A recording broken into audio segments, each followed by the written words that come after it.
What the fuck is up? So I know a lot of you guys out there and gals had a good time last night. I can't see none of your hungover faces because the lights are so bright. Do me a favor though, everybody stand up really quick. Let that fart out you've been holding in. I know it's kind of hot in Texas. Some of y'all might have swamp ass.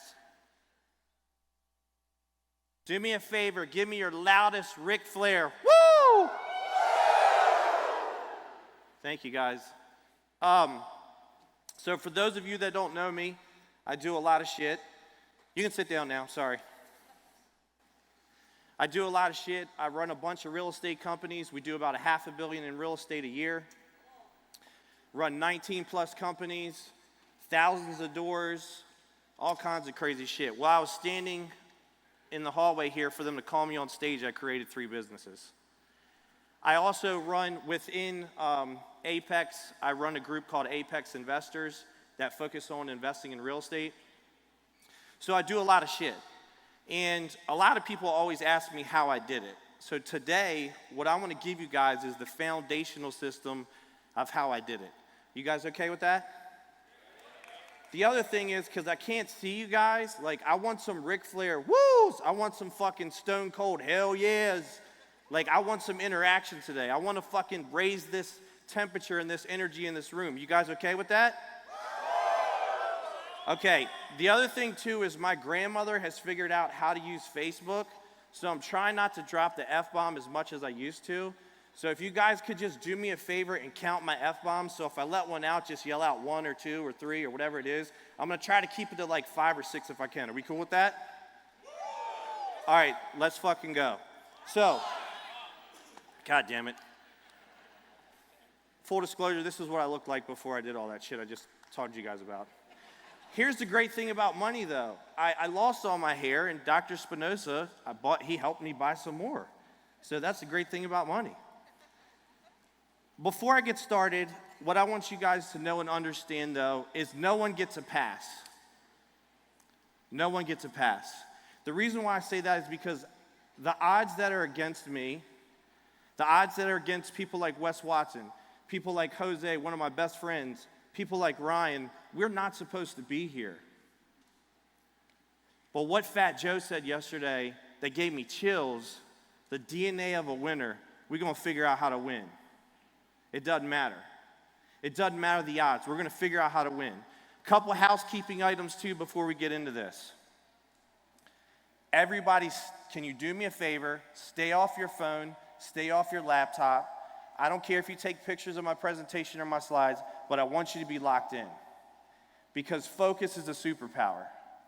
And that's one of the reasons I'm up here on this stage is because I have unreal fucking focus. Damn, it's still early. So if you are looking at butthole pics on OnlyFans, if you're on Facebook, if you're looking for Tinder dates, can you just hold that until I get done? Because let me tell you something. If you do not focus, you will lose. If you're not focused when you're in here, if you're not focused in your relationships, if you're not focused on your health, if you're not focused every day, you will lose. And why would you come to this great event and be on your fucking phone looking at OnlyFans? Yesterday, I was sitting in the suite and I'm watching all these amazing speakers and I look down here and everybody's on their phone. And I promise you, there's a shark in your market like me that relishes in you not doing the work and you not being focused. And I'm gonna come take your shit. You have to focus and you have to lock in. Let me tell you guys something else, full disclosure. I'm standing up here talking to you guys in about 8 out of 10 pain with an active kidney stone right now. And I was thinking about taking a Percocet, but before I got on stage, but I was afraid I'd probably get butt naked and say some shit I regret. So I'm just gonna muscle through it. But focus is a superpower. And I want you to understand, I come from poverty. I come from nothing. I don't have a high school education. I don't have a college education. When I was 17 years old, I was arrested twice for selling weed. I was just ahead of my time. That's what I tried to tell my parents, but they didn't want to hear that. I was kicked out of my house. All the odds of where I came from, I should not be on this stage. I damn sure should not be considered one of the greatest in my industry, and that's what I am. So I want to tell you guys, whatever you see in me is in you. Whatever you see in me is in you. You just suppressed it. And if you listen to me today, I will teach you how to weaponize it, and I will teach you how to bring that shit out. See, what Ryan said when he was up here on stage, which is some real shit, and one of the first conversations me and Ryan had together, you know what Ryan said to me? I'm going to make you a king.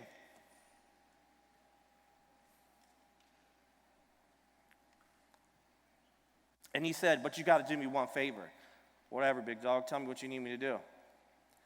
And he said, if I teach it to you, you have to teach it to other people. You have to be a king maker. You have to be a queen maker. You have to take the greatness that's inside you and bring that shit out on other people around you. And I said, no problem, big dog, I got you. And he said, I'll make you a king. That's why I'm on stage here today.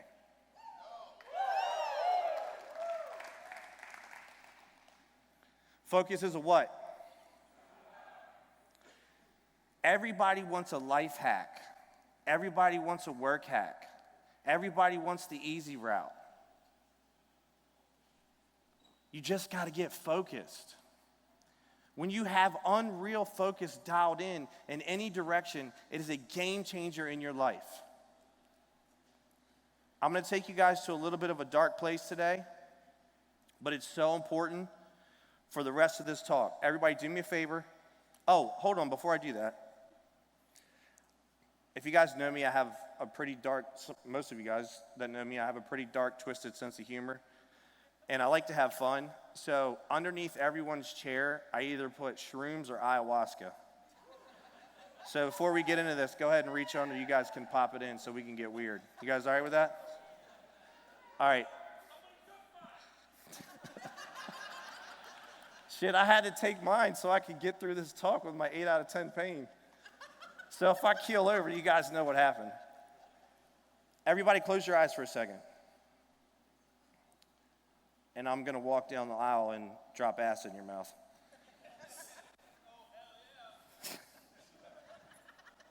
So imagine you woke up and you're in the hospital. Doctor comes in, wakes you up, and says, you have a week. Now go here with me. Don't just listen to me. I want you to feel this, emotionally feel this, because this is so fucking important. God damn it. Doctor wakes you up, and says, you have a week to live. The first thing that enters your mind that you regret, hold on to that. The first thing that enters your mind that you regret. What comes in your mind if you're in that situation that you regret? I want you to hold on to that. You can open your eyes back up. I was in that situation. When I was in my early 20s, I had a near-death experience. I went to the hospital. They told me if you would have got here somewhere between 20 and 30 minutes later, you'd be dead. You'd be dead. I woke up in the morning and I couldn't walk. And I go into the hospital and, they get me in ICU. And I'm talking to the doctor and he's like, it's bad. And I'm like, am I going to make it? Am I not going to make it? And he's like, I don't know. It's bad. And I will tell you the first thing that entered my mind was how much shit in my life I regretted.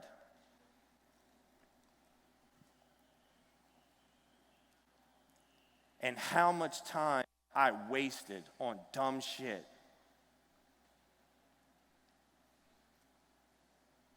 And I said to myself, if I ever get out of here, I will never waste another day in my life. See, every day is a gift. But are you living like every day is a gift to you? I didn't know I was going to wake up yesterday with a kidney stone. Shit's going to go sideways. Shit's never going to go the way that you want it to go. But every day is a gift. There's a lot of people that aren't going to make it home today. You have to treat every day like it's a gift. And everybody, Fat Joe said this yesterday, everybody's watching you. So that night when I was in the hospital, my mom and grandmother came in to see me. And I asked the doctor, luckily I'd sold him a house. I said, if you do me a favor, please don't tell my family how bad it is, because I think I can beat this thing. I don't want you to put unnecessary stress on them. And he said, deal. And that night when my mom was leaving, I said, she was visibly upset, and I said, listen, don't worry. Don't worry. And with as much conviction and body language as you can see, she said, I'm not. She said, I'm not. She said, because I know you will fight. Can people say that about you?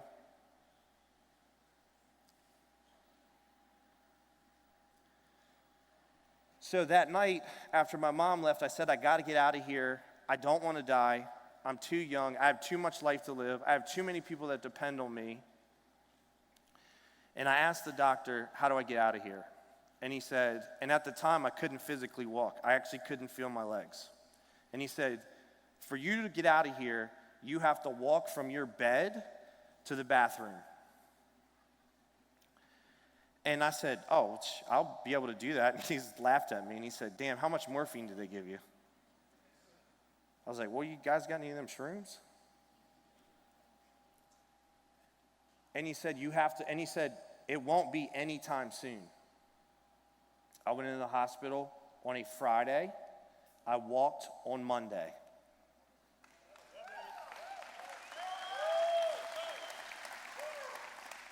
And that shit was not physical. That was mental. I am going to weaponize your mind today.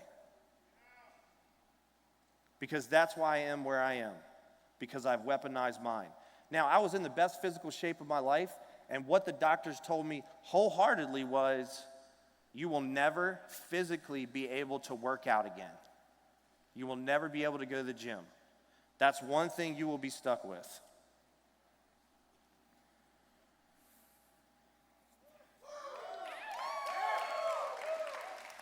Fuck those motherfuckers.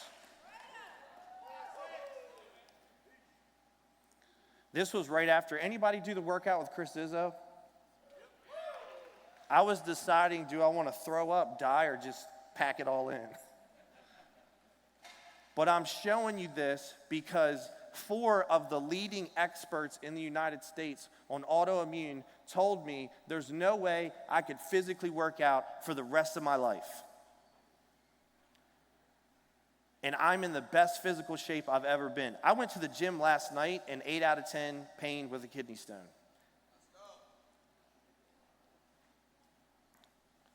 Because I believe in living uncomfortable. Listen, things have changed in the economy. A lot of people were riding real high on that government money, that EDIL, that PPP, all that cool shit. The tide's going out now. You're starting to see who's the real ballers and who's the pretend ballers. You guys starting to see that? And what happened? What happened? Everybody got comfortable. Listen, you are the most vulnerable when you're up. You are the most vulnerable when you're winning. Most days, I have right now today an international long distance phone number net worth. And I still do the same shit every day I did when I was broke. Because I don't want to go back to that shit. You are the most vulnerable when you are up. You have to stay uncomfortable. Y'all hear me on that? So this is where it comes from.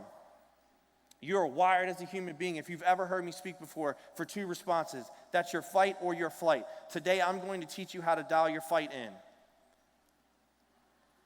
Your flight response is the one that I had yesterday. When I was sitting up there,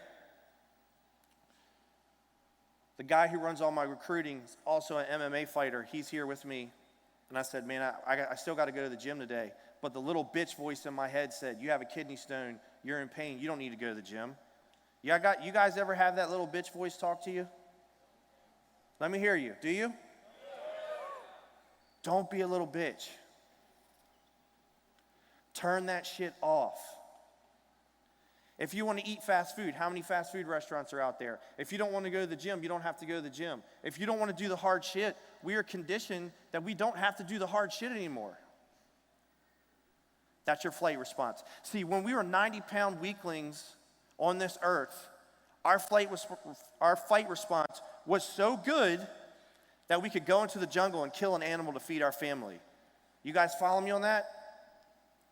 That's the shit you got to go find. That's that inner savage that you have, and you got to go find that motherfucker. Your flight response is that little bitch shit. Turn that shit off. This is the hack to peak productivity. This is who I learned it from. This is my grandfather. Anybody in here from Maryland?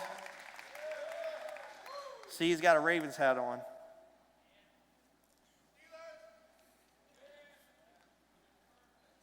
I learned so much from this man. At a very early age, I understood he was different. One of the first businesses that I was in is if you used to be a 6'8" defensive lineman for the Dallas Cowboys, you couldn't walk into Versace and buy a shirt. You can now, but back then you couldn't. So I used to custom make designer clothes for a lot of celebrities and a lot of athletes. What got me into it is growing up, my grandfather would wear like purple suits and like all kinds of crazy stuff, and I realized that he was different. And so when I got old enough and I kind of understood it, I said to him, hey, Papa, you're a lot different than other people as far as how you dress. And he said, yeah, son, I'm uptown.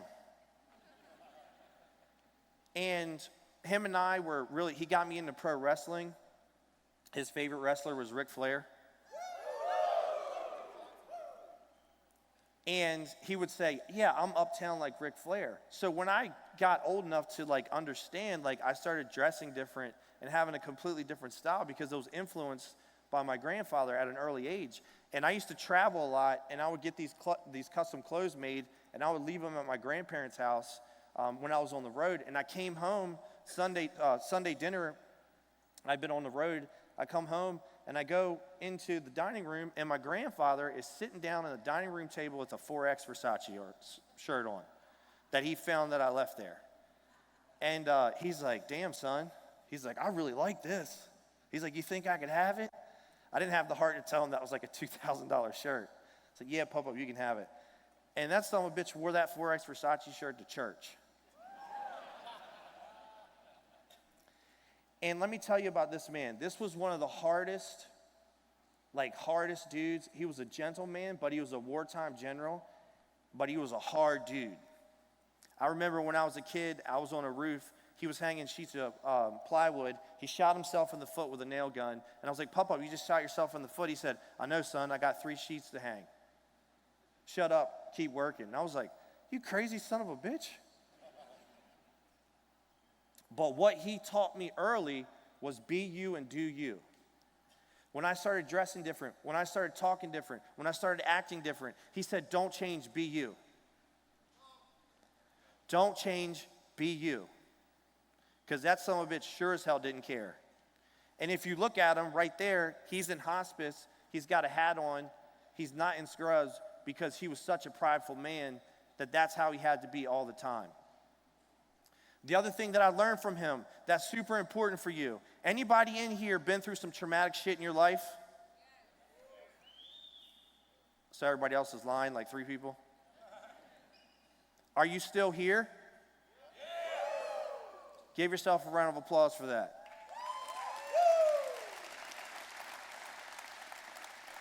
So ever since I can remember, my grandfather was sick. I never knew how much time he was going to have because since I can remember, he was sick. See, the dramas and the traumas you go through are the classroom for you to teach other people how to do it. Let me say that again. The dramas and the traumas that you go through are the classroom for you to teach other people how to do it. Because here's what I believe in this world. There's chosen ones. If you're in this room, you're probably one of them. What that means as a chosen one is more shit's going to get put on you. And what I learned at an early age from this man was that I was a chosen one.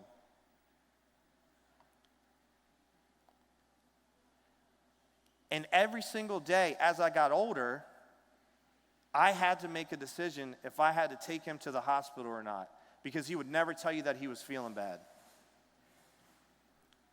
That's a traumatic thing, right? But what do you think that made me as a salesperson? A damn good salesperson. You know why? Because I learned how to read other people's body language, to understand what they were saying without saying, because I had to read his body language every day to decide, do I need to take him to the hospital or not? Is he dying or is he not dying? That's a traumatic process. Made me a motherfucking monster of a salesperson. I think we're over 2. But the dramas and the traumas that you go through, see, the thing is, you're letting that shit sit in your present and affect your decisions and make you nervous and make you whatever. Harness that shit. It's fuel. You're taught a lesson in everything. The dramas and the traumas you go through are a lesson. Use that shit as fuel. I'm here to give y'all some truth serum today, too. If your mind's not right, the money's not going to matter. Can I get a hell yeah on that? Yeah. Happiness is not a destination. If you think it is, you will never be happy. I will tell you this. If you dial in your mindset, the money works itself out. And when you have these two together, it's beautiful. And I can tell you, I've been broke and I've been rich. I prefer rich.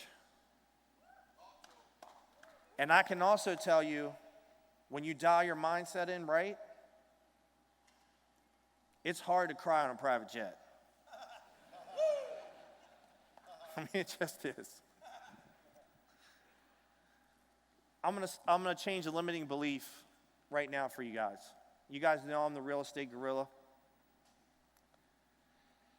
Everyone can do this. I just want to change your mindset really quick. Everybody in here, at some point in your life, you could own 10 investment properties. Those 10 investment properties can turn into a $6 million asset, generating you $36,000 a month without talking about depreciation, all the other things that are out there. Me and my partner, Dan Constantino, have helped multiple people in Apex Investors in a short period of time already buy 10 properties. It's a limiting, listen, the shit you're scared of is a limiting belief.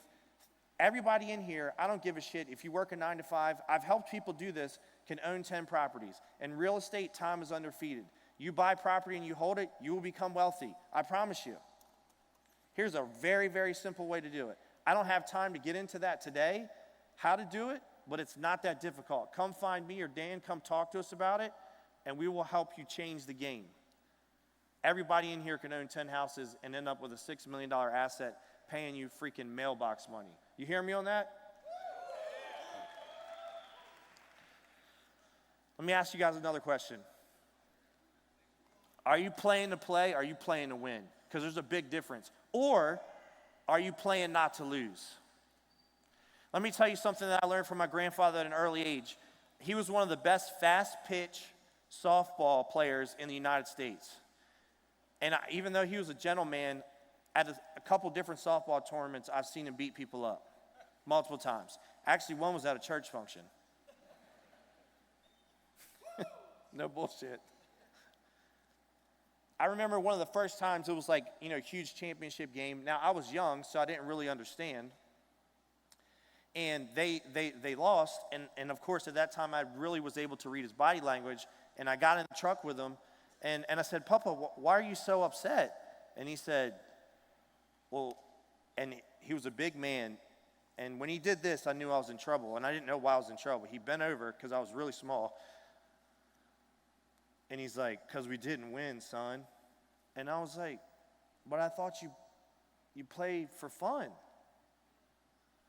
And he called me son. When he changed from son to boy, I knew I was in trouble. He said, boy, If you play to win. Are y'all playing to win? And here's the thing. When you play to win, you see the world different.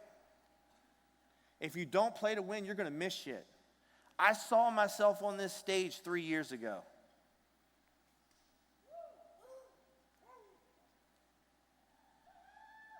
In 2008, in the first recession, first of all, this is how stupid I am, and this is what I want to tell you guys.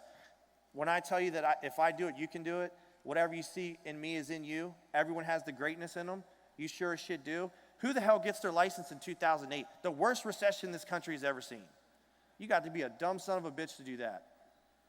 In about 2010, shit was really, really bad. I took $200,000 of borrowed money. That was all the money that I had, and I put it all into advertising because everybody else was running scared. That's playing to win. And that skyrocketed my business. That's playing to win. Are you waking up every day and playing to win? Are you leaving it all on the field every single day? Because that's playing to win. See what happened in the last couple years, a lot of people were up. People started playing not to lose. Y'all hear me on that? Playing to win is completely different than playing to play or playing not to lose. And I want you to understand another thing too. Playing to win is having your mindset and your focus dialed in. I remember, how many people in here grew up poor? All right, how many people in here really grew up poor? It's okay, we're not going to judge you. I remember the first time I went over to one of my rich friends' houses. You guys ever experienced this? And you'd never experienced that first, and on the way back home, I'm like, damn, man, my family's fucking up. God damn, this is how it's really supposed to be? And I remember coming back that night and saying to my grandfather, Pup, are we poor? And I heard the boy, we are not poor. Poor is a mindset. He said, I am rich in my life. That's playing to win. And that's why happiness is not a destination. I got another truth serum for y'all today. Procrastination is a form of depression.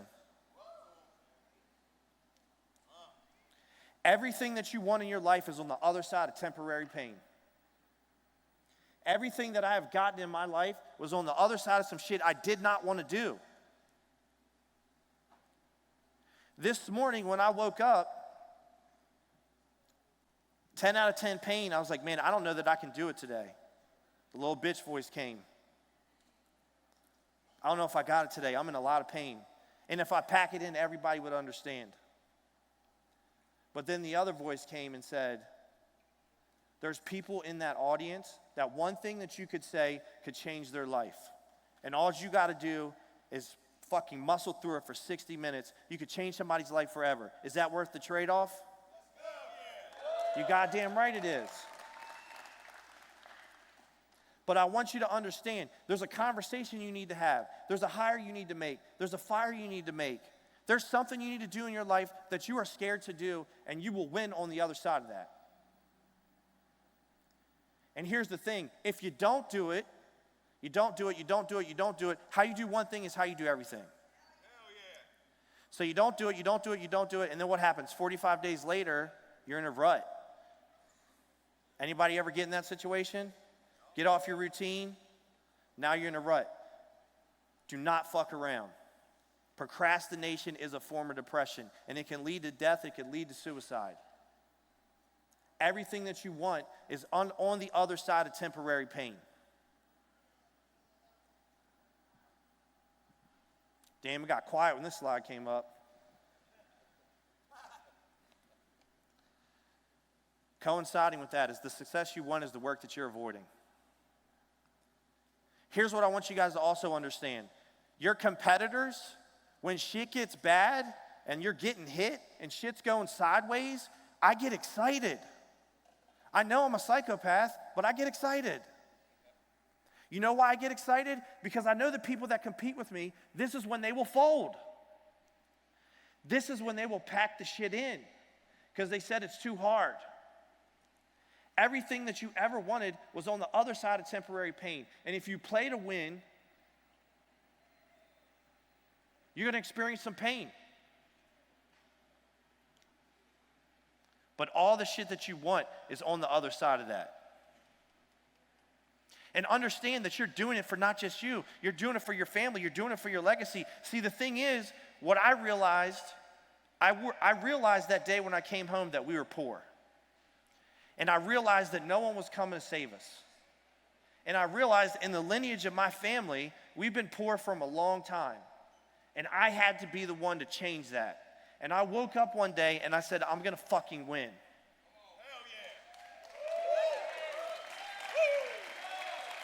And you can too. But understand, you're going to get hit. You're going to get punched in the face. Shit's going to go sideways. People are going to leave you. You're going to have to fire people. You're going to lose money. You're going to deal with difficult shit. But it's because you're a chosen one. More is going to be put on you. If you want to be on this stage and you want to be a fucking king or a queen, shit's going to be difficult. And I want you to understand one of the things that will help you with this is getting in the right rooms and having the right relationships. And if you're not part of Apex, you need to be part of Apex. What about having 2,100 people that have your back? Some of my best friends in this world, business partners, all came out of this network. Last month, because we raised a bunch of money and deployed it into real estate projects, last month, me and my COO deployed about $10 million into projects. We were literally out of money. I called my good friend Scott Simons, who's out here somewhere, and I said, Scott, I'm in the jam. I need to fund this deal. Can you do it? No problem. Wire me $100 grand. And then like 3 days later, he got me a Blackwing, which is one of the hardest cars in the United States to get. When I was dealing with this kidney stone, Travis set me with an IV. Dr. Spinoza's just backstage checking on me, making sure I'm all right. You need to be part of this network if you're not. Or if you don't, you can keep losing. I don't know. Here's one of the things that Apex taught me. One of the largest flexes in the world is being your authentic self.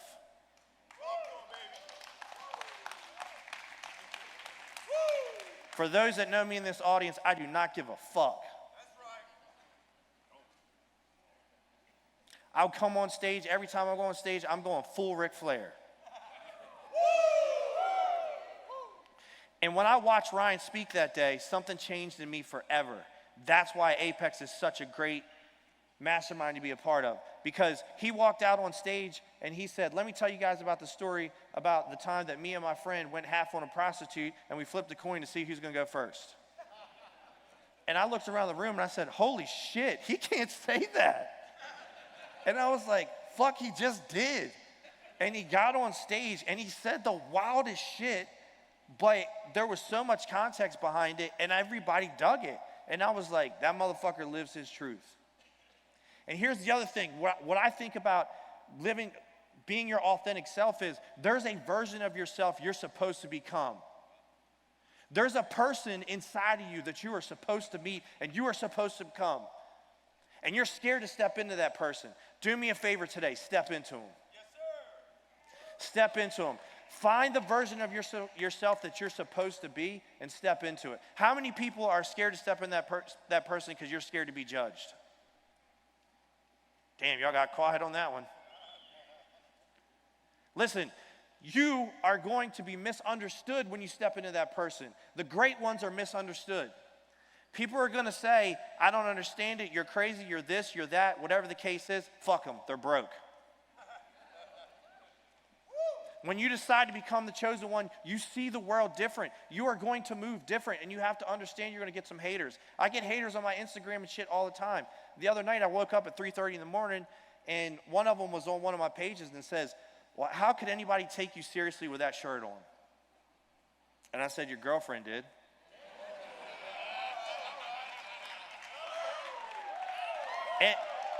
And my man was in my DMs like, talk to me man to man. Do you really know my girlfriend?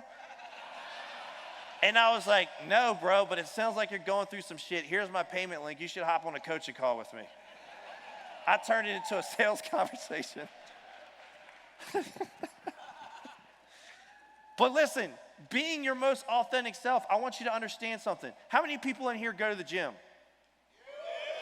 All right, so for the men in this room, you guys will understand this. You got to be that 70-year-old man that's walking through the locker room completely butt naked. Hey, Brandon, what's going on with the real estate market? Bro, your fucking balls are on the floor. Like, pick that shit up. And then maybe we can have a conversation. But they don't give a shit, right? When you live in your truth and you become your authentic self, the world changes. Y'all hear me on that? Become your authentic self. What's the bullshit story you're telling yourself? What's the bullshit story you're telling yourself? I can't become this person. I can't market on social media. People are going to judge me. My hair, what am I going to sound like? Shut that shit up. Become the person you're supposed to be. And then when you step into that person, you've now set the bar for you, your family, everybody around you. That's how you have to live. That's how you have to become. That's who you have to become. It's two of my best friends. Lessons I learned from both of these guys. One of the first conversations I ever had with Ryan and Jose, they say, Brandon, we see greatness inside of you. You are meant for great things. But you have to step into your authentic self and you have to stop giving a shit. Hey, say less, fam. And when I started doing that shit, my world changed. Apex has like 100x everything that I do. Because of lessons I've learned from people in this room and from lessons I've learned from these two really, really special gentlemen. That's being your authentic self. How many people in here are scared to market on social media? You lying motherfuckers. Social media will make you millions of dollars. Stop being scared of that shit. We call it in Apex, BYM, build your machine. I've raised millions upon millions upon millions of dollars on social media. I have spoke on the biggest stages in the world. Ryan already mentioned it from social media. I get DMs all the time. Brandon, I saw all your shit. I just wired you 250 grand. Now, obviously, there's some conversations before that. But a lot of times, I just get a DM and they're like, I want to send you money because I like all your content. I like all the stuff that you're doing. This shit will make you millions of dollars. Stop sleeping on it. And stop giving a shit about being judged. Some of the best videos with the highest lift that I put out was like, hey, my name is Brandon. I like to party. I buy shit. I sell shit. Shoot me a DM. Let's talk. And then like DM. I'm like, God damn, this shit is too easy. It's like printing fucking money. Don't be scared to market on social media. So this is my grandparents, who I learned a lot from. My grandfather. I just want you guys to see this. My grandmother's got a Gucci purse in her hand. She don't even know what Gucci is. She was like, I took this purse to church. All the ladies were asking me where I got it from. This is why harnessing your light is so important. My grandmother's battling dementia and Alzheimer's right now. She still has, look at that smile. She's got a smile that'll light up a room. This is why your happiness is important. And this is why I fought my entire life, was to take care of my family. And I didn't know how much time that I was going to have. This is the house that I grew up in. For most of the time that I grew up, my grandparents were so poor, they had these little gas heaters on the wall, and we would have to sit in one room because they didn't have enough money to have it all in all the rooms. They would turn the gas heater on in one room, and we'd all have to sit in that room. That's how poor we were. And when I realized I had to be the one for my family, the speed that it gave me to execute, the unreal focus that it gave me to execute, I adopted that and I've never lost it.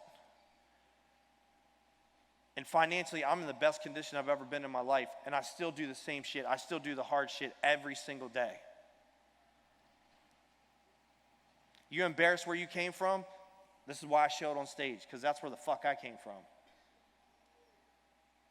poverty. And I've won every award you can think of. You know, some might call me the GOAT in real estate. I didn't say that. I've done just about everything you can think of in my industry, won every trophy. This is the best trophy I've ever won. Because this was the day that my grandmother and grandfather got put in a brand new house.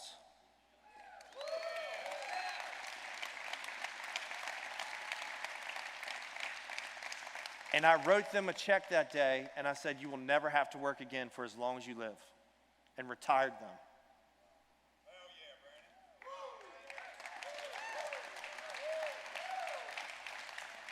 And my grandfather was such an OG. If you look to the left, that's their old house, right? Oh, the slide I showed you before. And the reason why the old house is next to the new house is because when I went to him and I said, Papa, I'm doing really well. I can take care of you. I can buy you a house. And he said, well, son, I've lived here for 40 years. I ain't moving off this goddamn street. And I said, well, did you hear what I just said? I can afford to buy you a new house. He said, yeah, I ain't moving off this goddamn street. Did you hear me? And I said, okay. See, here's the thing. If you're an entrepreneur, don't tell me you're an entrepreneur till you get into a difficult situation and you figure that shit out. Then you can tell me you're an entrepreneur. You know what I did? I bought the whole fucking street.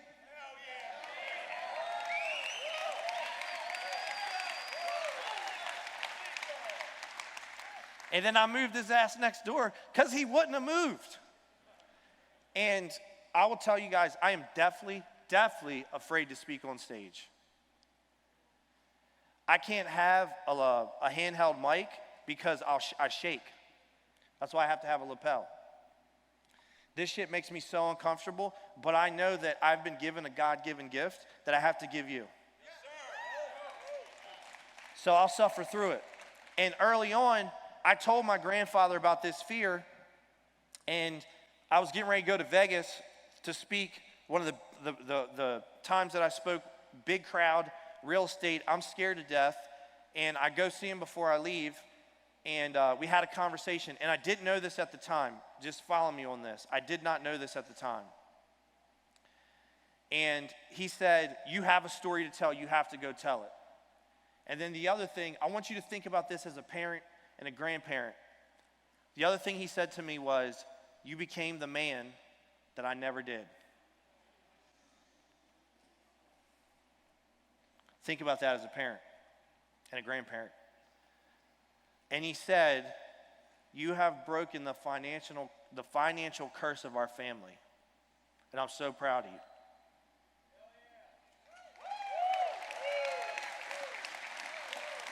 And he said, you have to go and speak on that stage. So I fly to Vegas. And he was tough, but emotionally, he wasn't usually, like, he was very stern, and it was just a different emotion that came out of him that I wasn't used to seeing. So I fly to Vegas. I go speak the first time. This is why I'm traumatized to speak. I walk into the event the next day when I'm supposed to speak. The moderators, huffing and puffing, running around, hair's all fucked up. And she looks at me and she says, I got hammered last night. And I said, what does that mean? And she walked over in the corner and threw up. And I said, and she looked at me and she said, good luck, kid. I said, there's 1,500 people outside. What? And I had to figure it out. But that's one of the reasons why I'm traumatized. Because, you know, shit gets sideways in Vegas quick. So that night, I went to the Spearmint Rhino. If you're not familiar with that, that is a gentleman's club. Ric Flair is my spirit animal. And I get a call at 3 or 4 in the morning, and it's from my grandmother while I'm in Spearmint Rhino. And, you know, it's my grandmother, so I answer it. And she's like, it's really loud in there. Are you working? Thought in my head, I'm getting fucking worked.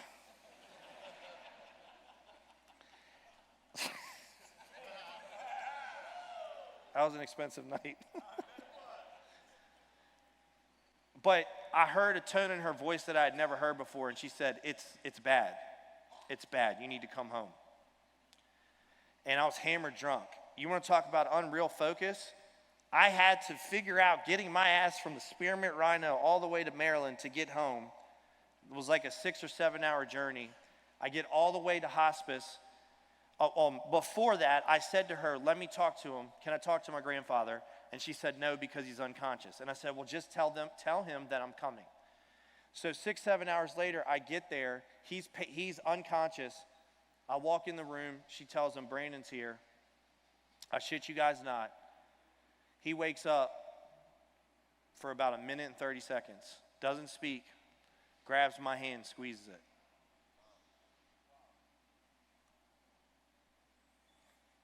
And he died in the room about 10 minutes after that. He fought that long because he knew I was coming. You guys understand how important your fight is?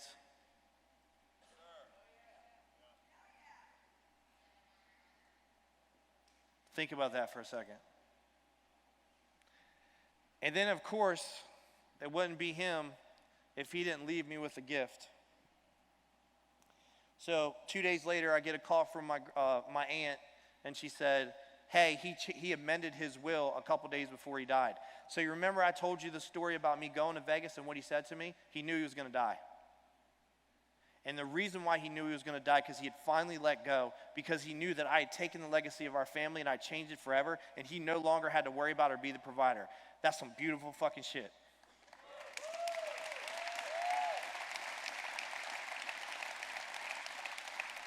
And my aunt called me and she said, you're not going to be happy about this, but he amended his will. And I said, well, he ain't got no goddamn money, so what difference does it make? And she said, no, he amended his will that you have to speak at his funeral.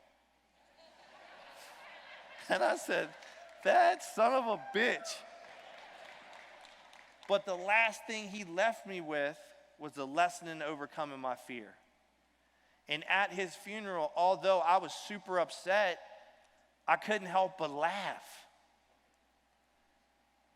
Because that was the last thing he left me.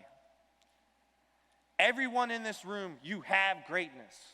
Every biblical text, every religion, anything that you believe in, it all says that we have the light. It's inside you. See, my grandfather taught me at an early age that I had the light. And the one thing that he left me with when he died was you have to continue to share that light everywhere that you go. That's why he amended his will. And I'm telling you guys now, you've got to find that shit inside of you. And you have to bring it out to the people around you and to your family. It's in every biblical text for a reason, because everyone has greatness inside of them. Find that shit, man. Find it. Let me tell you another limiting belief that plays into all this. This is Charlene. Charlene is my right hand. Charlene worked for a huge competitor. I never thought that I could recruit her, ever. See, the things that you doubt and that you think you cannot do are not real. And they're not based on anything. A lot of the times, the things that we are scared of, we've never even tried it. So I reached out, I put an ad out. Hold on, anybody here believe in law of attraction? So here's the thing, when you become your authentic self, your frequency attracts your frequency. Your vibe attracts your vibe. Start being your authentic self. The bullshit gets out of your life, the good shit gets in your life. That's why Jose's one of my best friends. That's why Stuman's one of my best friends, because we have the same frequency. Y'all hear me on that? You will attract your frequency into your life, but if you're blocking your frequency, you're bringing bullshit into your life. So here's one limiting belief. I put an ad out on Indeed. The ad I wrote on Indeed was based on this woman in real life who worked for a competitor. Is that not some law of attraction shit? And she called me and she said, motherfucker, why didn't you ask me to come work for you? And I said, well, because I didn't think that you would. Limiting belief. And then we met, and like 9 or 10 IPAs later, we did a deal. And if you guys knew her, you would understand what I mean by that. But this woman has a special needs child, single mother, You ain't never seen a hustle like this woman has. Never. 10x'd all my companies. See, the thing is, you have to become the one so that you can take care of other people like I take care of this woman in my life because of all the shit she's done for me. See, here's what I believe in life. You got to give people their flowers while they're alive, man.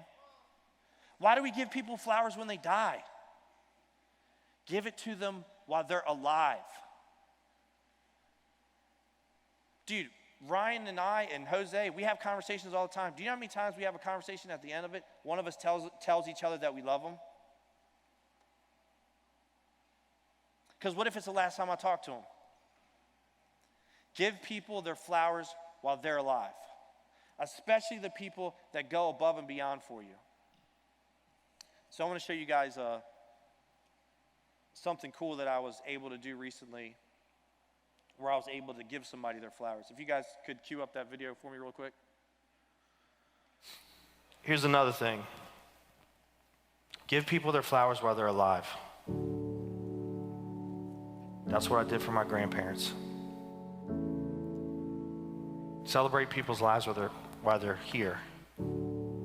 If you guys have a leader that you follow and they pour into you, thank them. Tell them they're doing a good job. Because I can tell you in leadership, a lot of times it's lonely. So I'm gonna do something really cool. She's gonna kill me. I'm gonna pay for this, trust me. I promise. I know you are. It's okay. Here's your microphone. It's okay. Charlene, come on. It's okay. Everybody say hi to Charlene. It's okay. What's that? What is it?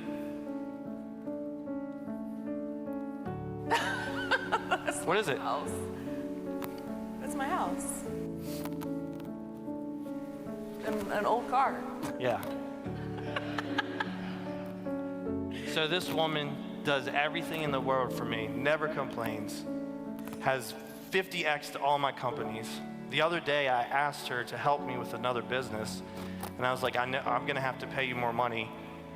She literally said, you don't need to pay me any more money, you take care of me enough. And I said, no, and I'll find a way to make it up to you, I will, just trust me. And she literally fought me and was like, I'm gonna get emotional.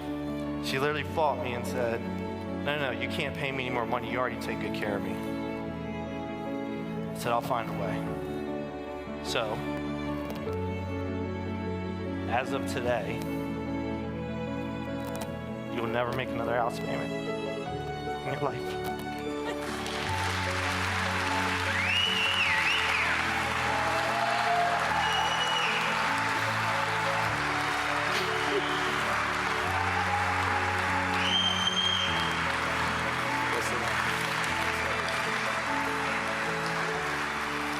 She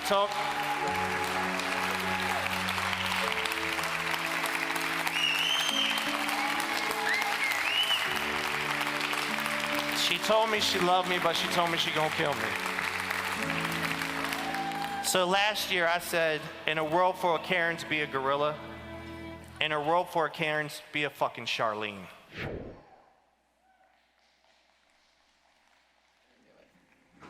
You've never not been that type of person to me. No, he makes it happen, and then just, I don't know, I get like emotional because I'm so proud of him. And I love to see him so happy, you know what I mean? That makes me happy.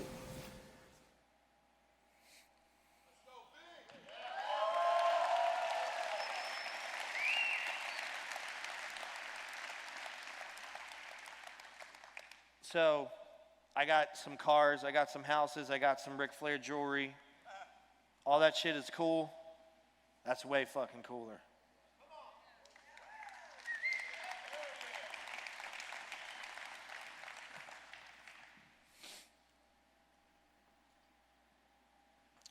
Well, we lost the slides.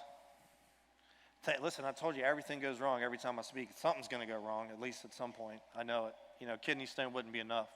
Let me ask you guys a question. You going to fight? Hold on. I need an apex Are you going to fight? There we go. There we go. I'm going to leave you guys with this. We become what we think about most. And when I was really young, I had a mentor who taught me this at an early age. And the first time he came and had this conversation with me, and he said, Brandon, we become what we think about most. And I said, holy shit, I am in trouble. And he said, why? I said, because I'm a woman. And that was before that shit was cool.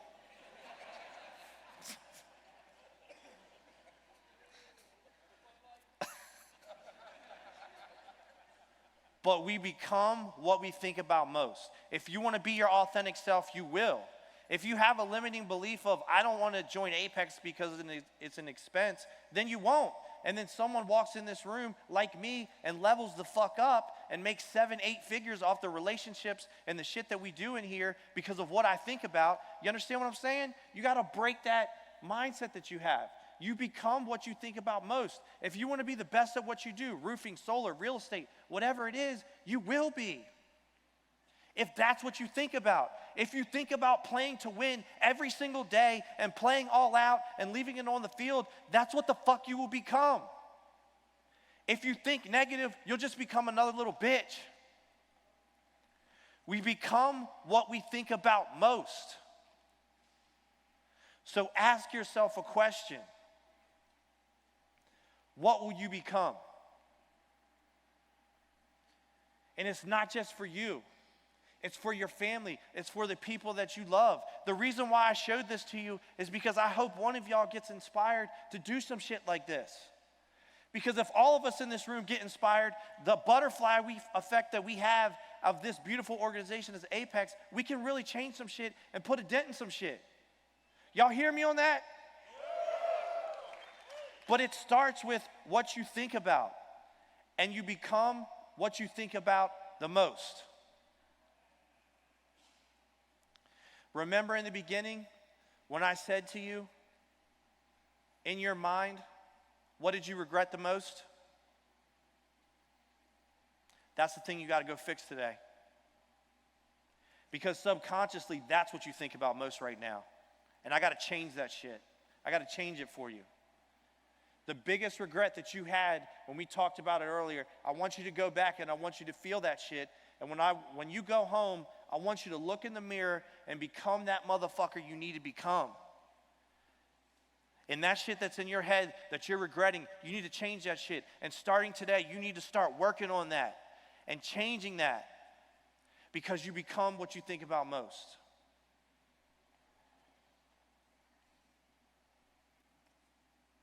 And if that's not a mic drop moment, I don't know what the fuck is.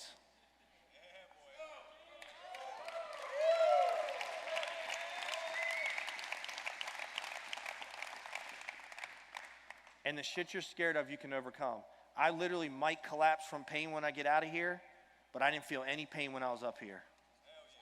I felt y'all's energy. And I felt that I had to come here today to pour into y'all because I had to change at least one life in here. And I don't give a shit about that temporary pain. I'll deal with that shit later. So from the bottom of my heart, I want to thank y'all for listening to me run my dumb ass mouth for 60 minutes. Thank you.